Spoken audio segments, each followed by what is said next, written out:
Après chaque élection locale, le mouvement communal, la revue mensuelle de l'Union des villes et communes de Wallonie, met sous le feu des projecteurs 20 mandataires locaux nouvellement élus.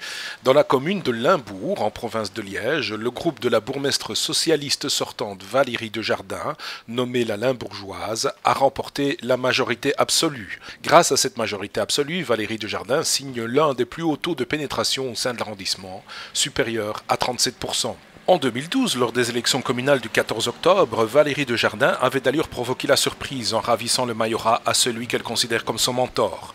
Un moment empreint d'émotion, mais aussi d'histoire, puisqu'elle devenait la première femme bourgmestre de l'arrondissement.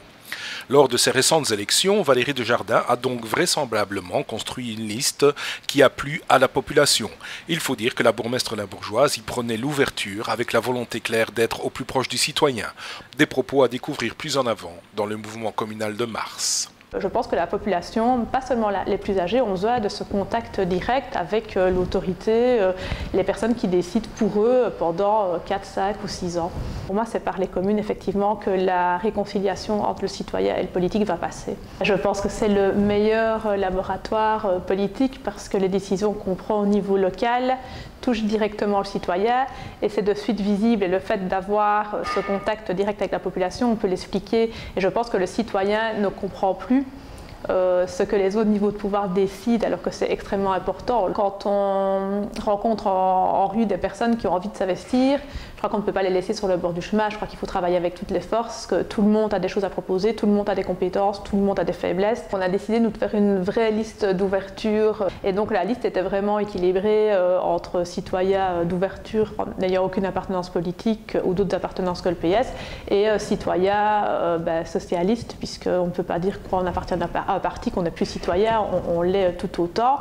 Et donc ça a été très compliqué. On a travaillé pendant 9 mois ensemble à vraiment présenter un projet à la population. Donc on était en campagne pendant 9 mois et je pense que ça a aussi porté ses fruits parce que j'ai vraiment une équipe solidaire qui travaille ensemble avec des personnes motivées, passionnées et on continue à rester proche des habitants, ce qui est vraiment important.